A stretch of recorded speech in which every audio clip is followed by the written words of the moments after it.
Hi, and welcome to the Max Life Show. I'm Dr. Ben Lerner. I'm here with two good friends of mine, Dr. BJ Hardick from Canada, Kim Roberto, who's really our nutrition queen. She's like the person who will make nutrition fun and tasty for you. And Dr. BJ's our expert on nutrition. And these guys have been responsible for our Maximize Living Nutrition Plans book. That's got to be hundreds of thousands at this point of those books that have sold. I mean, it's been a big book for us for many years and saved a lot of lives. Today's show is on food with a PH. We're kind of combining food and physiology. The PH, by the way, I've learned a lot about this PH recently from my teenager. I had given a hat that was like a cool hat, and I kind of turned it to the side, and I got a text. I texted the picture of me wearing the hat to my son in college, and he said, "That's fresh with a PH." So I'm like, I think that's cool, or you're making fun of me. I wasn't sure which one it was. Now, Kim, we're talking about food. We were talking before the show that one of the things when people hear about eating healthy, of course, they're thinking carrot sticks, dry broccoli, Melba toast. I don't know who Melba is, but she makes nasty toast if you've ever eaten that stuff. But with you, it's actually, it tastes good. Like you're the kind of person I want to be hanging around because you've got your tasty bag of snacks. Yeah. So before we even get started on food and physiology, if you can unscare the people for a moment, that would be helpful. Yeah, I mean, it doesn't have to taste bad. And so my thing is I've always liked to cook. I've always been in the kitchen. And I used to be the type of person that everything revolved around food. So it really took me a long time to make the switch from, living to eat versus eating to live. Yeah. And so once you do that, and things can taste great. And of course your taste buds change too. So people don't realize when you're eating all that sugar and processed stuff, once you start to get that out of your diet, your taste buds change. And then those foods that you thought were gross taste better. Yeah. But yeah, you just have to have an arsenal of recipes, go-to recipes that you like and your family likes, and just always have them on hand and be able to make them portable, take them with you. And it really does taste good. And you can impress people that come to your house or take things to other people's houses. But it's all about in the planning and being prepared. Because when you're hungry and you don't know what to do, you're going to go to that snack machine or the drive-through or whatever it is. So if you're not ready, it can be fun. I have fun cooking and preparing stuff. It's fun. And you guys make it pretty easy. In the Maximize Living Nutrition Plans books, the book has a ton of recipes. You send a lot out through your blog, through the Maximize Living blog. Mm-hmm. So there's no shortage of tasty things. Dr. BJ and I are more minimalist. We can get by on just about anything as long as it's healthy. I know both of us have lived out of our backpacks on trips and things like that and didn't need restaurants or anything. So I'm gonna kick more to you, Dr. BJ, when it comes to this idea of physiology, because you're maybe on the planet, you're probably one of the persons most concerned about what's going to go in their body. Easily in the top 2 or 3 people, sure. Maybe number 1. Yeah. And so have you eaten out with him? Oh yeah. But one thing, just while we're talking about physiology, and we can talk about the food aspect of it, but I was thinking about this because I was speaking with somebody last night who was really getting into the nutrition plans, and legitimately she had done well with her health for a number of years. And then just the last year or so, she said, no. She said, I've always taught the nutrition plans to my family, but I really need to get into it. And what she got into was not just downing a smoothie, which is, I've done sometimes when I've been busy, 2 smoothies a day, sometimes 3, and that's not maybe the best for your physiology. It's not a lot of variety there.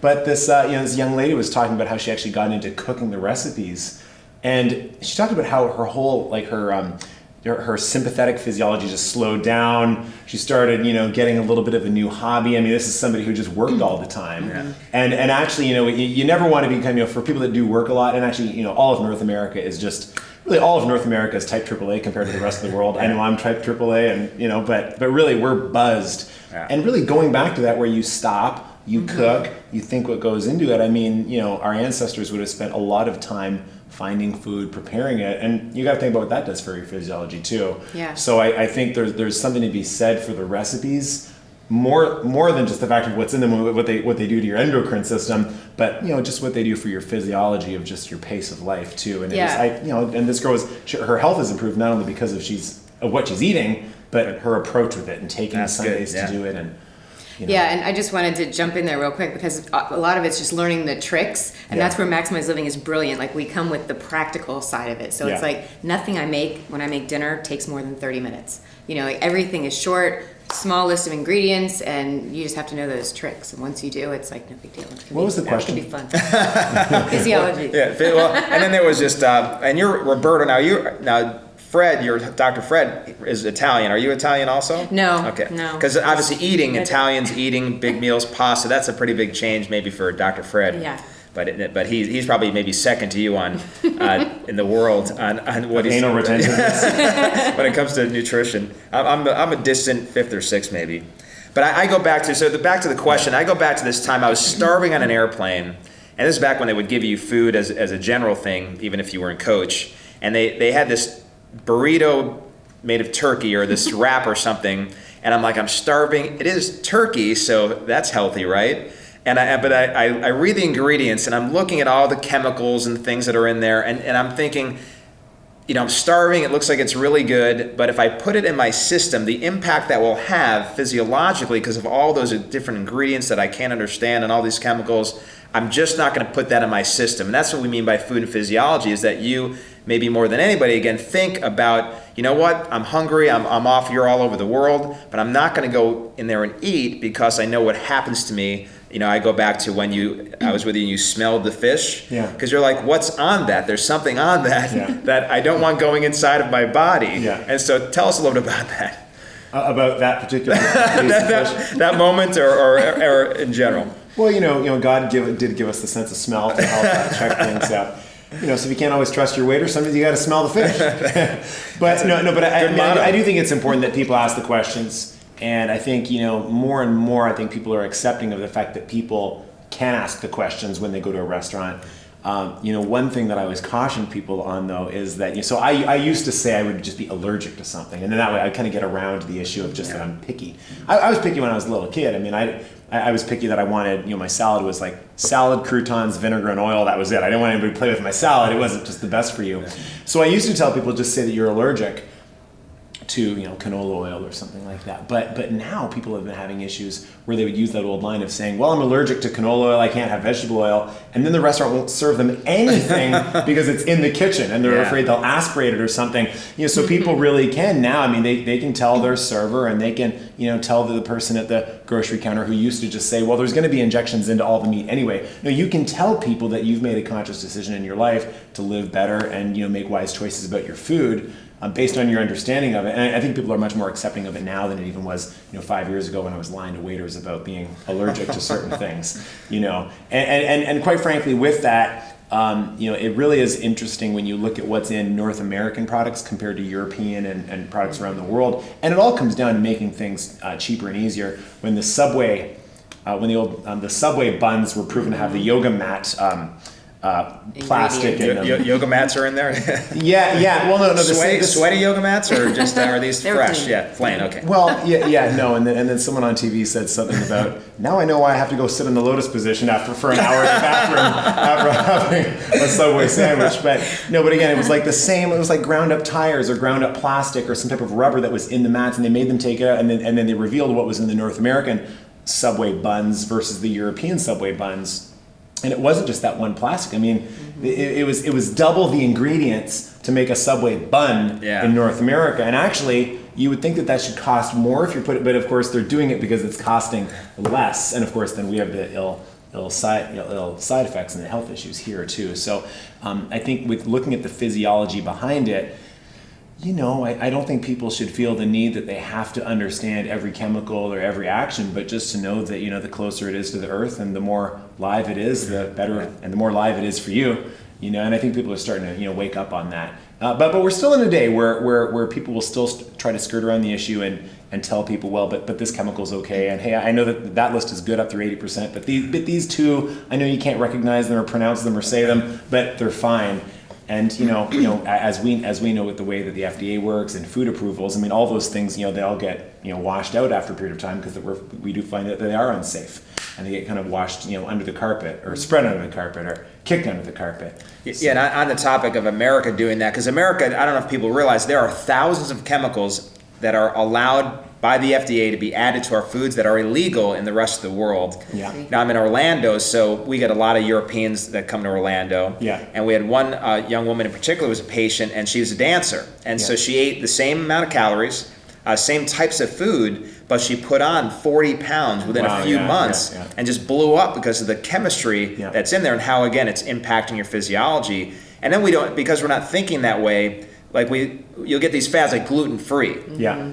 So there's no gluten in there now, and gluten's certainly bad. Most of our grains that we're eating, people don't realize these are these genetically modified grains where, if you don't know what that means, essentially it's like the wheat you're eating today is the great-great-great-grandson of redneck wheat that married its sister. Like that's what's in our grains. And so you look at gluten-free though, and then they've replaced the wheat with cornstarch and all this other junk, potato starch and tapioca starch, and there's all the sugar and other things in there. So Kim, this effect, I don't think people think of the food effect. We probably think more of taste. Maybe it's considered a health food because it's gluten-free or sugar-free or cholesterol-free.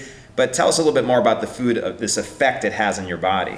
Yeah, quite honestly, in that scenario, you're better off having the 2 slices of wheat bread than the gluten-free because of all the chemicals and all of the added sugars. Like, your body just doesn't know how to handle it. And I always tell people you have to be aware of the slick marketing. So if you see low fat, that means high sugar. If you see gluten-free, that means high sugar. And so we have to be careful not to slip into those. 5 years ago when we wrote the book, we said watch out for low fat, and we said watch out for low calorie. We didn't say watch out for gluten-free. Now we need to say watch out for gluten-free. Mm-hmm. Because that's an excuse to make something healthy. Yep. And it's like, I don't know why I'm losing weight. I'm not losing weight. I'm having gluten-free beer, you know, and it is an issue. And on the chemical bit too, one argument that I think, just for some of the more advanced podcast listeners and viewers, that we do need to hit more and more, because I think people are being the other side is targeting our community with this. They're saying there's this argument of, well, everything's a chemical. I mean, have you heard this one? Yeah. Right. So actually, my cousin is a lawyer, just said, well, everything eventually becomes a chemical in your body. I heard that one. Yeah. So, okay, I get it. So man-made chemicals that are made in a laboratory that don't, come out of the earth naturally. I get it. Now, apparently, because we've been right all along, but now we need another word for the word chemical, because people are on this big thing. Oh, well, what do you mean chemicals? And it's just a way to really, really dodge the subject for people. Yeah, back to your example of being on the airplane. People they think they're going to starve to death. It's okay to skip a meal. Like, you don't have to eat that, and you're not going to die between now and when you get to your destination. So this is a mindset thing too. It's like, if you have to fast for one meal, then that's what you have to do. Not a big deal. Yeah, and that was probably I literally think that might have been the last time I ever got an airplane not prepared, as you were mentioning earlier, with my food, making sure if I'm hungry that I've got my stuff available, not what is available. Yep. BJ, just get back to you, because you are super disciplined with this. So, but you're not stressed by this. You're a relaxed, happy person. So the bottom line is, how are you able to eat as well as you do all the time, literally, and yet it's still a happy, fun life that you're having. Wait, didn't they coin a condition for that, like, recently? What is it called? It's people that are obsessed with eating healthy, and it's a condition now. Oh, really? So, Wow. It's crazy. So you have a disease now. Is there a medication for it? Well, no. I think there is. It better be a whole food medication. No, it's oraxophobia or something like, I'm like super disciplined about the way I eat or something. That's what I needed, another diagnosis. Yeah. Right. Well, no. I mean, I think a lot of it comes down to what the staples are. So I know that just weekly there's certain staples that my fridge has to be stocked with. So, there's going to be always going to be there foods, so that there always is that level of preparation, and then I would honestly say though that because I work a lot, and and I don't think having smoothies all the time is the best for your physiology, because your body was designed to chew things to actually initiate digestion and absorption. In fact, now we do the smoothie in the bowl, so instead of actually having just a lot of liquid, we have less liquid and kind of eat it like a pudding. And it does look a little gross for some people, but I think it's better for your physiology, because your body's chewing, your body's chewing up the crushed up hemp seeds and that type of thing. But also, I would also say that I think, over the last 10 years as we've been massively involved in this, having even like my go-to stores that I've gotten to know, I mean, I've been able to, helpfully, nudge them in the right direction, and not only where I live, but there's There's a great restaurant that we love down here in Florida that we went to, last year, and they were starting to move in the right direction. And we started talking to them, and we dropped them off a book. And then, sure enough, now they're that much more strict. Yeah. So I think there's some great joy in also spreading the message to other people too, and dropping off the book and dropping off the plan to other people, and that eventually, and I think a lot of people are afraid of that. They think they're going to be perceived as strict or not having fun at Thanksgiving or something. But in fact, I tell people, no, take advantage of your ability to help other people, have their lives transformed as well. So, it's been, I guess, a lot of nudging. Now I think in my community, it's if I need to go eat out, there's 2 or 3 places I can pick from that know the way to prepare things. Certainly, I think I probably overcame the issue of reading food labels easier because I studied biochemistry and all that. A lot of people have a real difficult time with reading food labels. They really do. So that's where now it just comes down to the simple tips of the fewer ingredients, the better. The more periods and the fewer commas, the better. My thing is also no numbers. I don't want to say any numbers on my ingredients. Yeah. And being at the MLX experience, I'm eating in the hotel for the last few days, and so when I order, there's at least like 6 or 7 when Harry Met Sally, Meg Ryan, special ordering things I'm doing. And what's neat is where you used to have to, like you said, I'm allergic to it. You had to sort of work around it that way, and then they'd be willing to do something special. Now everybody, in fact, the waiters, the cooks, they appreciate it. A lot of people are actually intrigued by the fact that we want to eat that healthy. I've had one guy bring my food twice, who's excited to learn why I'm making those choices. So it's changed a lot. Yeah. I think from a physiological perspective, just because we hit on it earlier, and we really probably do need to dig a little deeper on this when we update the book, because 5 years ago we really didn't talk about gluten-free anything, and we didn't talk about genetically modified foods anything. I can't believe it. Now the truth is, I think we do need to pay more and more attention to genetic modification. Quite frankly, we need to clarify for people the issue of gluten-free, because that really is every restaurant's go-to healthy staple thing. And the big issue there that people are still dealing with is they're still, because there are people that are just, flat out gluten intolerant, and like celiac disease isn't caused by consuming gluten. I mean, you have celiac, it happens to be therapeutic for your body to not have gluten, right? So unfortunately, now we've taken this to now people having some gluten sensitivities, but a lot of people are, unfortunately now, they're placing their disease on the same scale as being gluten intolerant or having celiac disease, and they're missing the real causes of their problems. So now we go to things that are gluten free, and quite frankly, a lot of the issues with modern wheat is just how much it's sprayed. So from what I know, most wheat that we would get in North America is sprayed with a ton of pesticides. And actually, people, I think, are not realizing that the actual physiological difficulties with the stuff that's loaded with gluten, well, that also is sprayed with more stuff. And it's just a matter of time before the gluten-free things start being sprayed with things. Then we say, why is my health not restored? So there has to be some understanding of, why it is that these foods are creating problems in people's bodies. And then we get a baseline. And then obviously our plans are to say, here's the baseline for everybody. But hey, we all have different genetic backgrounds, and we were meant to customize, and not everybody should eat the same thing. And Kim, that actually brings me right into a question for you. So one of my big concerns when they first started talking about gluten-free stuff is that it's just not about wheat, it's grains, that are a problem. And so we can tend to just start talking about wheat all the time. And, and wheat is the predominant grain in America, but it's still not the only grain.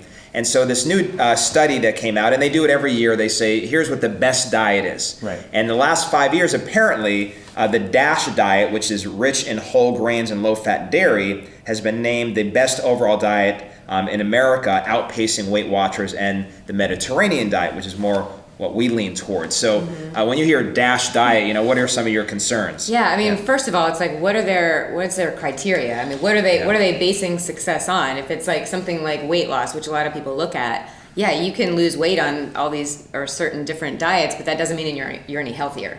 You're just lighter. And so it's like, what's the criteria there? And I mean, come on, it's just like, how can you possibly say something with, let's say, an artificial sweetener when you're skimming the fat out of the dairy or whatever? How can that possibly be better for you than the way it was intended on the planet, Right. So it's just like, really simply, you have to focus on like what is natural and what is man-made. And if you just stick with those two food groups, there's really just those two food groups, you'll be fine. Right. You know, Whole and food. so it's, I mean, something like that is just crazy. So I would read that and, you know, it doesn't even mean anything because I don't even know what they're basing Well, anything and on. in Canada, the equivalent of the DASH diet, you know, when you look at we have a food, we don't have a pyramid, we have a rainbow. You know? Well, we don't have a pyramid anymore. It's the My Plate, which Yeah. if you notice, fats are completely yeah, missing yeah. from it. But go ahead, rainbow. Well, yeah. So the big part of the rainbow, I mean, it's 9 to 12 servings of grains per day, and you put that into perspective and think, wait, so that's 12 bagels? I mean, I don't think I could force feed myself 12 bagels, you know.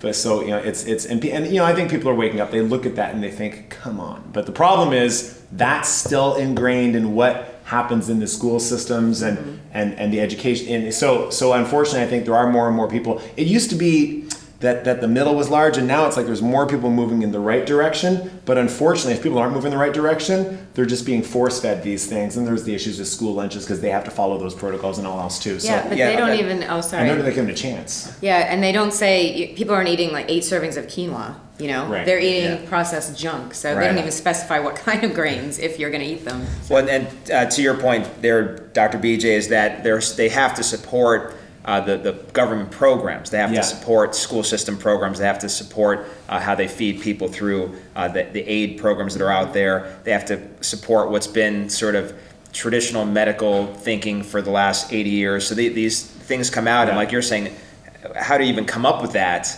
Well, it's not like they're using actual research or Right. actual outcomes. They're just simply Yeah. supporting a diet that fits the status quo, Yeah. even though the status quo is massive amounts of heart disease and cancer and Yeah. depression, and that's the diet that we've been following pretty much there. So just kind of in wrapping things up there to just give people something to do. So Kim, you just mentioned fats, and we're talking about what does make up the preponderance of diet then. What should we really be looking for? Yeah, you've got to get those good healthy fats in. We always say, even in the book, we say it's the number one missing ingredient in the standard American diet. It's just any diet that you look at, especially weight loss diets, the fat is completely gone, and that's crazy. So we need those good healthy fats. Got to get the carbohydrates down, like especially the grains. Get your carbohydrates from vegetables, that sort of thing. Good quality proteins. I always tell people if you're going to spend extra money, do it on the animal products and get the clean versions, the naturally raised animal products instead of the conventional. And Yeah. those 3 things is like Pretty that's simple. basically what you need to do. Yeah. BJ, anything to reinforce or add on that? Just so if there's a sort of an irreducible minimum they should be doing starting today, what would Yeah. you say? Focus more and more on quality, less and less on quantity. Even to that effect, when we talk about fats and carbohydrates and what's, just, hey, for some people, if that's confusing, let's not go vilifying any Just- one macronutrient. Yeah. Let's focus on getting quality back into the homes and the old rule from your first book of the addition principle still works. Yeah. If you're already messed up, start adding in the good stuff and you'll be amazed what changes you will experience quite quickly. The other rule that keeps applying is always Jack LaLanne's rule: if God didn't make it, I won't eat it. And he was ripped in his 90s and still pulling tugboats with his teeth, so it worked out pretty well for him. So we're finishing up. This is our own game show. Oh, good. So the winner, it's you're versing each other. The winner good, okay. gets $500. Not really. I just Not really. I did just win $500 Yeah. in another game show. Oh, really? Yes. Wow. Yeah. What game show was that? For real. Well, it was like a little online competition. Oh, wow. Okay. He's being serious. Yeah. Well, Really? Yeah. Are you So I'm on a serious? roll, so you're in trouble. there's no $500 here, but I need a buzzer. Yes. Well, actually, I'm just going to ask you. It's not a speed Oh, thing. darn. So it's called RIP or reality. So is the person dead or a reality TV show star? Oh, okay. Oh, You he's get it? gonna beat me on So- this.